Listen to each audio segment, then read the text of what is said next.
जय हिंद दोस्तों, आपके अपने YouTube चैनल रेलवे क्लासेस के ऑफिशियल चैनल में आपका स्वागत है। जैसा कि आप सभी जानते हैं, हम जो 7 फेरों वाली सीरीज की बुक कुमार गौरव सर की, उसको हम 35 दिन में पूरा कवर करने वाले हैं। तो उसका हमारा डे कौन सा है? हमारा डे 3rd है। ठीक है, डे कौन सा? 3rd होने वाला है। 35 दिन में हम कवर करने वाले हैं उसका क्या? फर्स्ट डे फर्स्ट एपिसोड होने वाला है। ठीक है, एक दिन में एक एपिसोड होने वाला है। डे 3rd है हमारा। तो यह क्लास आपके लिए बहुत ही महत्वपूर्ण है। इसमें क्या रिवीजन मान सकते हो आप, या अगर आपके पास बुक नहीं है तो इसको आप जरूर देखिए। ठीक है, और है भी तो इसको पहले एक बार देख लिए, उसके बाद बुक पढ़ोगे तो आपको अच्छे से समझ आएगा।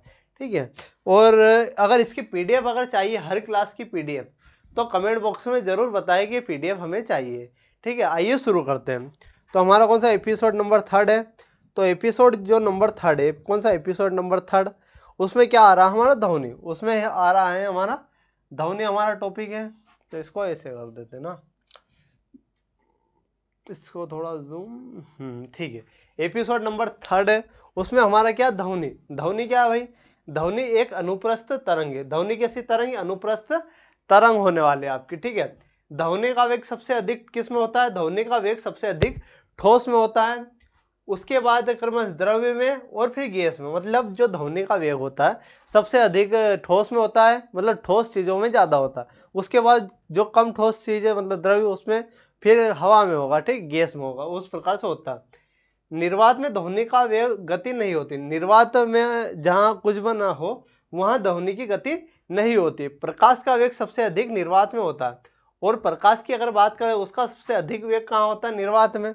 और ध्वनि का निर्वात में कुछ गति ही नहीं होती, और सबसे कम ठोस में होता है प्रकाश का वेग। प्रकाश कैसी? एक अनुप्रस्थ तरंग। प्रकाश कैसी? अनुप्रस्थ। और ध्वनि अनुदैर्ध्य तरंग, ये दोनों तरंग आपको याद रखनी। प्रकाश कैसी है? अनुप्रस्थ। ध्वनि का मापन कैसे होता है? डेसिबल से होता है। ध्वनि का मापन कैसे? डेसिबल से करते हैं।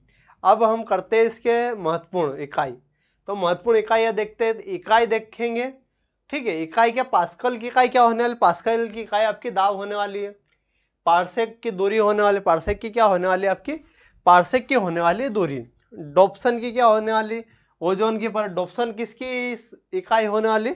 ओजोन की सांद्रता की। न्यूटन किसकी है? बल की। जूल होने वाली है कार्य की। जूल काय की होने वाली? जूल आपकी कार्य की होने वाली। ओम किसकी होने वाली? ओम होने वाली है आपकी प्रतिरोध की होने वाली। आवेश, आवेश जो होने वाली है कूलाम की। धारा, धारा की मात्रा क्या होने? एम्पियर। और दूरी इकाई की दूरी जो होने वाली, दूरी का मापक क्या होता है? तो ये होता है प्रकाश वर्ष। प्रकाश वर्ष किसकी मात्रक है? किस की दूरी, वो क्या मात्रक है? तो ये दूरी होने वाली। अब इधर क्या देखते हैं? भौतिक राशि और उनका एसआई मात्रक क्या है? भौतिक राशि जैसे लंबाई, लंबाई को मात्रक क्या है? एसआई मात्रक मीटर। द्रव्यमान का किलोग्राम। द्रव्यमान का क्या होने वाला आपका? द्रव्यमान का होने वाला किलोग्राम। समय का होने वाला क्या? समय का सेकंड। ताप का होने वाला केल्विन। ज्योति तीव्रता की केंडला। चाल की आती है मीटर प्रति सेकंड। ठीक है, मीटर प्रति सेकंड। त्वरण की मीटर प्रति सेकंड का स्क्वायर। यहाँ सेकंड का स्क्वायर, त्वरण में सेकंड का स्क्वायर होगा, चाल में प्रति सेकंड होगा। ठीक है, संवेग क्या होता है? संवेग क्या होता है आपका? किलोग्राम मीटर प्रति सेकंड। दाब न्यूटन अपॉन मीटर का सेकंड। ठीक है, तो ये सभी यूनिट भी हमने कर ली। आगे हम देखते हैं, आगे क्या है? प्रमुख प्रमुख संविधान संशोधन। प्रमुख क्या? प्रमुख संविधान संशोधन। तो इसमें क्या संविधान संशोधन प्रमुख में हमारा आएगा? 44वां संविधान संशोधन। कौन सा? 44वां संविधान संशोधन है, जो 1978 में आया था। कब आया था? 1978 में आया था। इस संविधान संशोधन के तहत संपत्ति का जो अधिकार था उसको क्या? विधि आयोग विधि अधिकार बना दी। संपत्ति के अधिकार को हटाकर विधिक अधिकार बना दिया गया था। ठीक है, इसको संपत्ति का अधिकार को हटाकर, वहां से हटाकर इसको विधिक आयोग बना दिया गया। आरंभ में 7 मौलिक अधिकार थे। आरंभ में कितने थे भाई? 7 मौलिक अधिकार थे। वर्तमान में कितने? वर्तमान में 6 मौलिक अधिकार है। पहले 7 थे, वर्तमान में 6 ही होने वाले हैं। जो मौलिक अधिकारों का उल्लेख कहाँ मिलता है आपको? मौलिक अधिकारों का उल्लेख भाग 3 में, और अनुच्छेद 12 से लगाकर 35 तक आपको मौलिक अधिकारों का उल्लेख मिलता है। इसके अलावा एक और संविधान संशोधन बहुत इंपॉर्टेंट है, 102वां संविधान संशोधन, जो 2018 में हुआ था। 102वां संविधान संशोधन कब हुआ था? 2018 में। इस संविधान संशोधन के तहत राष्ट्रीय पिछड़ा वर्ग आयोग, नेशनल ओबीसी आयोग का गठन हुआ था। अनुच्छेद 368 बी में इसको संवैधानिक दर्जा इसको मिल चुका है, ठीक है। इसके अलावा 104वां संविधान संशोधन जो 2020 में हुआ था, इसमें क्या होता है, इस संविधान संशोधन के तहत जो लोकसभा और विधानसभा में अनुसूचित जाति और अनुसूचित जनजाति SC ST का रिजर्वेशन 10 वर्ष के लिए बढ़ा दिया था। क्या कर दिया था, 2030 10 वर्ष के लिए बढ़ा दिया। 2020 में आया था, 2030 के लिए इसका SC ST का आरक्षण बढ़ा दिया गया था, ठीक है। और देखते हैं वन्य जीव। वन्य जीव हमें क्या, वन्य जीव कौन कौन से होने वाले, तो भारत का राष्ट्रीय पशु कौन सा होने वाला, भारत का राष्ट्रीय पशु बाघ होने वाला। लेकिन राजसी बाघ, इसको क्या, इसका वैज्ञानिक नाम क्या है, पैंथेरा टाइग्रिस, इसका वैज्ञानिक नाम है पैंथेरा टाइग्रिस, इसका वैज्ञानिक नाम होने वाला। इसके साथ ही भारत का राष्ट्रीय विरासत पशु की बात करते हैं तो हाथी होने वाले। हाथी का वैज्ञानिक नाम क्या है, एलिफेंट मैक्सिमस है ना, ये होने वाला। अंतर्राष्ट्रीय हाथी दिवस और अंतर्राष्ट्रीय युवा दिवस 12 अगस्त को मनाया जाता है। अंतर्राष्ट्रीय हाथी दिवस हो या अंतर्राष्ट्रीय युवा दिवस कब मनाते हैं, 12 अगस्त को मनाते हैं। लेकिन नेशनल राष्ट्रीय युवा दिवस कब मनाते हैं, 12 जनवरी को हम राष्ट्रीय युवा दिवस मनाते हैं, ये भी आपको नोट करना है। इसी के साथ क्या है, भारत का राष्ट्रीय जलीय जीव गांगेय डेल्फिन होने वाला। गंगेटिक डॉल्फिन क्या, भारत का राष्ट्रीय जलीय जीव, इसको बात करें तो प्लेटिनिस्टा गंगेटिका, इसका वैज्ञानिक नाम होने वाला है। और क्या, भारत का प्रोजेक्ट टाइगर हमने कब लाए थे, तो प्रोजेक्ट टाइगर का वर्ष है 1973। कब है, 1973 प्रोजेक्ट टाइगर का वर्ष चलाया गया। इसके साथ ही प्रोजेक्ट एलिफेंट 1992 में प्रोजेक्ट एलिफेंट हमने चलाया था, ठीक है। तो ये दोनों इंपॉर्टेंट है। इसके साथ और क्या इंपॉर्टेंट है, तो ये तो हमारा वो हो गया इंपॉर्टेंट वाली बात, जो राष्ट्रीय लेवल की इंपॉर्टेंट राष्ट्रीय, ठीक है। अब क्या है हमारा विधानसभा की बात, विधान परिषद किन किन राज्यों में है ये हमें देखना है। तो विधान परिषद किन किन राज्यों में, उनके लिए कुमार गौरव सर ने एक ट्रिक दी, वो कौन सी है, तू भी मजा कर। क्या होती है, तू भी मजा कर, ये ट्रिक है। क्या, तू भी मजा कर, ठीक है। तो तू भी से टी से हो जाएगा तेलंगाना, यू से क्या हो जाएगा, यू से उत्तर प्रदेश, BHI से बिहार, M से महाराष्ट्र, A से आंध्र प्रदेश, KR से हो जाएगा कर्नाटक। तो ये कौन कौन से राज्य, भारत के 6 राज्यों में विधान परिषद, तेलंगाना, उत्तर प्रदेश, B से बिहार, M से महाराष्ट्र, A से आंध्र प्रदेश और KR से कर्नाटक होने वाली। तो ये विधान परिषद वाले राज्यों के नाम हमने देख लिए। तो ये इंपॉर्टेंट है, बहुत ही इंपॉर्टेंट है। अगला देखते हैं, अगला क्या है भाइयों, प्रमुख मकबरे। क्या देखने वाले अपन, प्रमुख मकबरे देखने वाले। ये जो मकबरे हैं आपकी परीक्षा, आप कोई भी एग्जाम देते हो उनके लिए महत्वपूर्ण होने वाले। तो प्रमुख मकबरे क्या है, महाराष्ट्र के औरंगाबाद में क्या, किसका मकबरा है, बीबी का मकबरा। महाराष्ट्र के औरंगाबाद में बीबी का मकबरा औरंगजेब ने बनवाया था। किसने बनवाया था, औरंगजेब ने। दिख नहीं रहा शायद, इधर कर देते थोड़ा, ठीक है। हाँ, तो बीबी का मकबरा किसने बनवाया था, औरंगजेब ने बनवाया था। इस और क्या, औरंगजेब ने बनवा दिया था बीबी का मकबरा। इसको क्या बोलते, ताजमहल की भद्दी नकल बोलते। जो बीबी का मकबरा है इसको ताजमहल की भद्दी नकल कहते, ताजमहल की फुहड़ नकल भी बोलते हैं, ठीक है। और क्या, एक है हमारा मकबरा हुमायूं का मकबरा। हुमायूं का मकबरा बहुत ही प्रसिद्ध है दिल्ली में। हुमायूं का मकबरा चारबाग शैली में निर्मित दिल्ली में स्थित है। हुमायूं का मकबरा कैसा, चारबाग शैली में बना हुआ है और दिल्ली में स्थित है। इसको क्या बोलते हैं, जिसे पूर्व का ताजमहल कहा जाता है, इसको क्या बोलते हैं, पूर्व का ताजमहल भी कहा जाता है। नेक्स्ट क्या है, रानी की बाव। रानी की बाव बहुत ही महत्वपूर्ण, क्योंकि यह जो है 100 रुपए के नोट पर स्थित है। रानी की बाव के बारे में देखते हैं, तो रानी की बाव गुजरात के पाटन में स्थित सोलंकी वंश शासकों द्वारा निर्मित की गई। रानी की बाव किसने, गुजरात में स्थित है, पाटन में स्थित है और सोलंकी वंश ने इसका निर्माण करा था। इस बाव का चित्र, जो रानी की बाव का चित्र भारतीय 100 रुपए के नोट के पीछे बना हुआ है। जैसे कि मैंने आपको बताया कि 100 रुपए के नोट पर यह बना हुआ है और इसे 2014 में यूनेस्को विश्व धरोहर सूची में शामिल किया गया। विश्व धरोहर सूची कितनी है, पहले कवर कर चुके हैं इस बुक में। तो 43 जो है यूनेस्को वर्ल्ड हेरिटेज सिटी है, ठीक है। और 43 कौन से है, जो 43 नंबर की मोइदम होने वाले। मोइदम कहाँ की, असम की होने वाले, ठीक है। तो ये हमारा हो जाएगा। नेक्स्ट क्या, बौद्ध धर्म से संबंधित पंचमहल। बौद्ध धर्म से संबंधित जो पंचमहल आपका होने वाला, वो कहाँ होने वाला, फतेहपुर सीकरी में। बौद्ध धर्म से संबंधित जो पंचमहल फतेहपुर सीकरी में आपका होने वाला है, उत्तर प्रदेश में स्थित है भाई। और क्या अब क्या महत्व झीलें आ गई भाई। झीलें कौन सी, अथावास्का झील। कौन सी, अथावास्का झील आपकी आ जाएगी। तो ये कहाँ अथावास्का झील, तो ये कनाडा में होने वाली है, ठीक है। अथावास्का झील कहाँ, कनाडा में स्थित है। इस झील के किनारे किनारे क्या यूरेनियम के भंडार मिलते हैं। अथावास्का झील के किनारे क्या है, कनाडा में स्थित है, और यहाँ यूरेनियम के भंडार मिलते हैं। इसी के साथ क्या, संयुक्त राज्य अमेरिका, संयुक्त राज्य अमेरिका और कनाडा के मध्य कौन सी सीमा बनाती है, 49 डिग्री उत्तरी अक्षांश से सीमा बनाती है।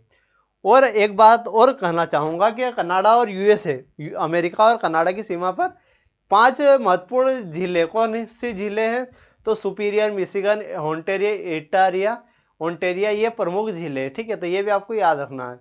तो इसकी ट्रिक क्या है, सुपर मिशन है ये एंटी। तो ये भी ट्रिक आपको आने वाली है भविष्य में, ठीक है। कोई सा ना कोई सा एपिसोड में आने वाली है, तो वो अपन कवर करेंगे। नेक्स्ट क्या आपका, नेक्स्ट क्या होने वाला, कर भाई। कर बोले तो टैक्स। टैक्स कैसा है हमारा, हमारे भारत में जीएसटी लगता है। जीएसटी बोले तो गुड्स और सर्विस टैक्स, गुड्स और सर्विस टैक्स, वस्तु और सेवा कर लगता है। ये जीएसटी कैसा कर है, प्रत्यक्ष रूप से लिया जाता है या अप्रत्यक्ष, आपसे लिया जाता है, नहीं, ये क्या लिया जाता है, अप्रत्यक्ष रूप से किसी भी वस्तु पर लगाया जाता है। तो जीएसटी क्या है, गुड्स और सर्विस टैक्स है, यह अप्रत्यक्ष कर है। भाई मैं देना नहीं चाह रहा हूँ पर देना पड़ेगा, क्यों, क्योंकि नमक पे दे रहे हैं भाई, सभी चीजें जो भी आप खरीद रहे हो उस पर जीएसटी लगी रहा है, तो वो क्या अप्रत्यक्ष कर है। यह समवर्ती सूची पर लगने वाला कर है। समवर्ती सूची 1 जुलाई 2017 को लागू हुआ था। भारत में इस कर को विजय केलकर समिति पर लागू किया गया। तो विजय केलकर जो समिति है उनकी सिफारिश पर इसको लागू किया गया। इस कर को भारत से सर्वप्रथम असम राज्य में प्रारंभ हुआ था। तो और इस कर को, ये जो टैक्स था जीएसटी, इसको सर्वप्रथम किस राज्य ने लागू किया, तो वो जो असम राज्य है उसने लागू किया। अगर जीएसटी की बात करें, जीएसटी से संविधान संशोधन किया, तो वो संविधान संशोधन कौन सा था, 101वां संविधान संशोधन आपका होने वाला है जीएसटी, ठीक है। अगला देखते हैं, अगले क्या आने वाले आपके, अगला आने वाला आपका जीएसटी। जीएसटी से बात अपना जीएसटी का और आ गए, तो जीएसटी संबंधित और फैक्ट आपको देखने को मिलेंगे। तो जीएसटी काउंसिल का अध्यक्ष कौन होता है, जो जीएसटी काउंसिल होता है उसका अध्यक्ष वित्त मंत्री होता है, ठीक है। वित्त मंत्री वर्तमान में कौन होने वाली है, वो क्या बोलते हैं उसको, ये थोड़ा ध्यान से भूल गया हूँ, तो वित्त मंत्री होती है, ठीक है। 101वां संविधान संशोधन संसद और राज्यों की विधानसभाओं दोनों, हाँ, वित्त मंत्री निर्मला सीतारमण है। कौन है वर्तमान में वित्त मंत्री, कौन होने वाली निर्मला सीतारमण। और वित्त जीएसटी काउंसिल किसमें, अनुच्छेद 279 है, 279 में जो है क्या होने वाली है आपकी, जीएसटी काउंसिल होने वाली। इसके साथ ही जीएसटी 101वां संविधान संशोधन द्वारा संसद और राज्यों की विधानसभा दोनों जीएसटी वस्तु से संबंधित विषयों का कानून बनाने का अधिकार है भाई, ठीक है।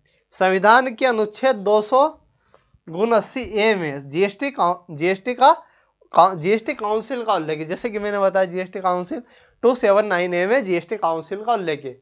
और क्या है, वित्त मंत्री कौन है, निर्मला सीतारमण। एक बार और बता देता हूँ, मुझे भी याद रहेगा, आपको भी याद रहेगा, ठीक है।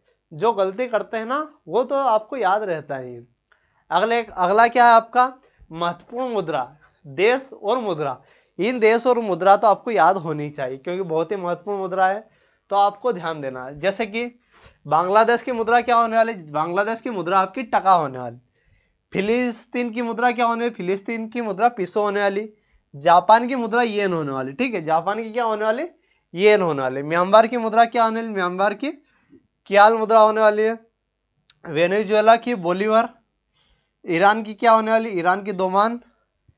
चीन की युआन और रेमनी होने वाली। ब्राजील की क्या होने वाली, ब्राजील की रियाल। रूस की क्या, रूबल, रूस की क्या होने वाली, रूबल। भारत की तो रुपया होने वाली, पाकिस्तान की भी रुपया। साउथ अफ्रीका की होने वाली रेंड, साउथ अफ्रीका की क्या होने वाली, रेंड होने वाली। अब क्या उपनाम, देशों के उपनाम अपन देख लेते हैं। तो देशों के उपनाम देखने वाले हैं, तो देशों के उपनाम जैसे उपनाम, सुकुमारों का देश, सूर्योदय का देश किसे बोलते हैं, जापान को। सुकुमारों का देश, सूर्योदय का देश जापान को बोलते हैं। प्यासी भूमि का देश किसको बोलते हैं? ऑस्ट्रेलिया को। ऑस्ट्रेलिया का कंगारुओं का देश भी कहा जाता है, ठीक है। नहरों का देश किसको बोलते हैं? नहरों का देश पाकिस्तान को बोलते हैं नहरों का देश। और झीलों का देश फिनलैंड को। झीलों का देश किसको? फिनलैंड को। लैंड ऑफ थंडरवर्ल्ड, लैंड ऑफ थंडरवर्ल्ड किसको बोलते हैं? भूटान को बोलते हैं लैंड ऑफ थंडरवर्ल्ड। तो सभी इंपॉर्टेंट आपके लिए।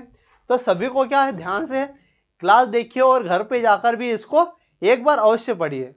अब क्या है, और भी देशों के नाम है, जैसे सफेद हाथियों की भूमि। सफेद हाथियों की भूमि किससे बोलते हैं? तो सफेद हाथियों की जो भूमि होती है वो थाईलैंड होती है। अगर आपको दिख नहीं रहा हो तो जो मैं बोल रहा हूँ वो सुनिएगा ध्यान से, ठीक है। तो सफेद हाथियों की भूमि थाईलैंड को बोलते हैं। पेगोडा को देश, पेगोडा को देश किसको बोलते हैं? म्यांमार को पेगोडाओं का देश बोलते हैं। मोतियों का द्वीप, मोतियों का द्वीप किसको बोलते हैं? बहरीन को मोतियों का द्वीप बोलते हैं। ये तो उपनाम हो गए। और प्रमुख हम महोत्सव अब देखते हैं। प्रमुख महोत्सव देखते हैं भाई। जो भी महोत्सव है आपकी एग्जाम के लिए महत्वपूर्ण होने वाला, जैसे कि हॉर्नबिल महोत्सव। हॉर्नबिल महोत्सव कहाँ? नागालैंड में मनाया जाता है हॉर्नबिल महोत्सव। रजफरू की बात करें, रजफरू उड़ीसा में होने वाला है। चापचार खूट महोत्सव कहाँ होने वाला है? चापचार खूट मिजोरम में चापचार खूट महोत्सव होने वाला है। मरु महोत्सव कहाँ होने वाला? मरु महोत्सव राजस्थान में होने वाला है। धानु यात्रा महोत्सव उड़ीसा में। धानु यात्रा कहाँ होने वाला? उड़ीसा में। अम्बुबाची का मेला हम पहले भी कवर कर चुके हैं, तो यह कहाँ होने वाला? अम्बुबाची का मेला असम में कामाख्या माता जो मंदिर है उनके जो स्थल होता है उसके आसपास यह मेला लगता है। नेक्स्ट क्या है? मकर विलक्कू महोत्सव। मकर विलक्कू महोत्सव केरल में। काला नमक चावल महोत्सव। काला नमक चावल महोत्सव का उत्तर प्रदेश में लगता है, ठीक है। और काला घोड़ा महोत्सव, काला घोड़ा महोत्सव मुंबई में, मुंबई महाराष्ट्र में होता है। काला घोड़ा महोत्सव मुंबई महाराष्ट्र में। नेक्स्ट क्या है? तेलंगाना से जुड़े फैक्ट देखते हैं। तेलंगाना, तेलंगाना की स्थापना कब हुई? तेलंगाना जो है भारत का सबसे नवीनतम राज्य है, जिसकी स्थापना कब हुई? 2 जून 2014 को इसका गठन हुआ था, ठीक है। यह कब? आंध्र प्रदेश से अलग होकर इसका गठन हुआ। तेलंगाना की राजधानी हैदराबाद। तेलंगाना की राजधानी क्या है? हैदराबाद। मूसी नदी के किनारे स्थित है तेलंगाना की राजधानी। इसके अलावा यह आंध्र प्रदेश से अलग होकर राज्य बना, जैसे कि मैंने बताया। तेलंगाना में विधानसभाओं की सीटों की संख्या कितनी है? 119 है। कितनी है? 119, 119 है विधानसभा की सीट। तेलंगाना में 17 लोकसभा की और 7 राज्यसभा की सीटें होने वाली। तेलंगाना के राष्ट्रीय उद्यान व टाइगर रिजर्व। तेलंगाना की क्या देखेंगे हम? तेलंगाना के राष्ट्रीय उद्यान और टाइगर रिजर्व हम देखने वाले। जैसे कि मृगवानी राष्ट्रीय उद्यान क्या होने वाला? मृगवानी राष्ट्रीय उद्यान तेलंगाना में। कासु ब्रह्मानंद रेड्डी राष्ट्रीय उद्यान, ये भी तेलंगाना में होने वाला। उमरा क्या होने वाला? अमरावती टाइगर रिजर्व, ये भी हमारा तेलंगाना में। नागार्जुन सागर श्री सेलम टाइगर रिजर्व नागालैंड में। हुसैन सागर झील कहाँ होने वाली? हुसैन सागर झील कहाँ होने वाली? तेलंगाना में होने वाली है आपकी हुसैन सागर झील। नेक्स्ट देखते हैं। नेक्स्ट क्या है? निम्न देशों की संसद। अब संसद किन देशों की संसद को क्या बोलते हैं वो हम देखेंगे। वो हमें बुक में दिया हो तो वही देखेंगे। जैसे कि देश है और संसद हो। नेपाल की संसद को क्या बोलते हैं? राष्ट्रीय पंचायत। नेपाल की संसद को राष्ट्रीय पंचायत बोलते हैं। जो अफगानिस्तान की संसद है उसको क्या बोलते हैं? शोरा। अफगानिस्तान की जो संसद है उसको शोरा, उसको भारत ने ही बनाया है। बांग्लादेश की संसद को जातीय पंचायत। जापान की जो संसद है उसको डाइट। इसराइल की नेसेड बोलते हैं। इसराइल को की क्या बोलते हैं? नेसेड बोलते हैं। स्पेन की क्या बोलते हैं? स्पेन को कार्टेज, स्पेन की कार्टेज। स्वीडन की रिक्सडोम, स्वीडन की क्या होती है? रिक्सडोम होती है। पाकिस्तान की मजलिस शोरा, पाकिस्तान की क्या है संसद का नाम? मजलिस शोरा। चीन की नेशनल पीपुल्स असेंबली। और मालदीव की मजलिस, मालदीव की क्या होने वाली? मजलिस होने वाली। तो ये सभी आपको याद रखने हैं। प्रमुख पुरस्कार, जितने भी इंपॉर्टेंट पुरस्कार है वो देखते हैं। तो प्रमुख पुरस्कार जैसे कि रेमन मैग्सेस पुरस्कार।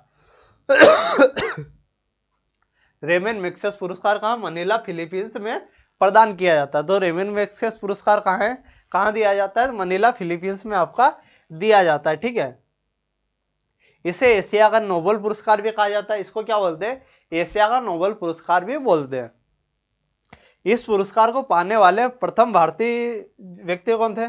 जो नोबेल कौन सा? रेमन मैग्सेस पुरस्कार को पाने वाले पहले व्यक्ति, पहले भारतीय कौन थे? विनोबा भावे। विनोबा भावे को कब मिला था? 1958 में इनको मिला था, ठीक है।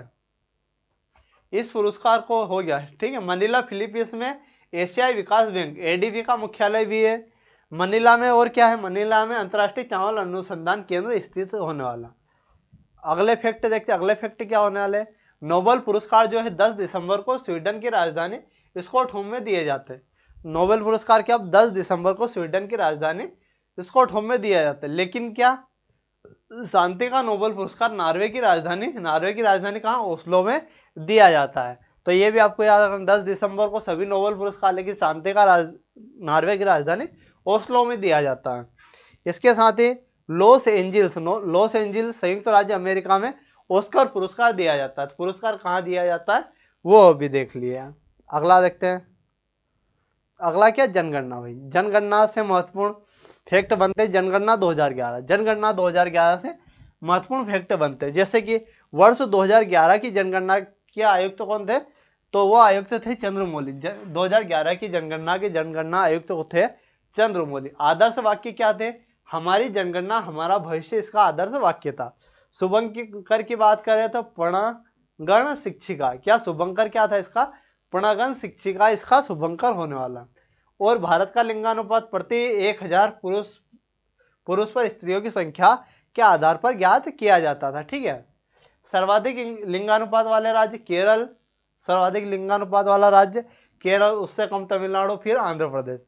न्यूनतम लिंगानुपात वाले राज्य हरियाणा, सिक्किम और पंजाब, ठीक है, न्यूनतम।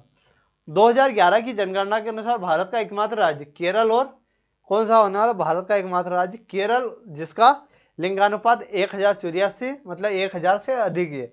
केंद्र शासित प्रदेशों में 1000 से अधिक लिंगानुपात पुडुचेरी का होने वाला 1038, क्या होने वाला 1038, ठीक है। नेक्स्ट देखते हैं statue of unity. Statue of unity के बारे में देखते हैं भाई। तो स्टैच्यू ऑफ यूनिटी क्या है, भारत की नहीं विश्व की सबसे बड़ी मूर्ति होने वाली।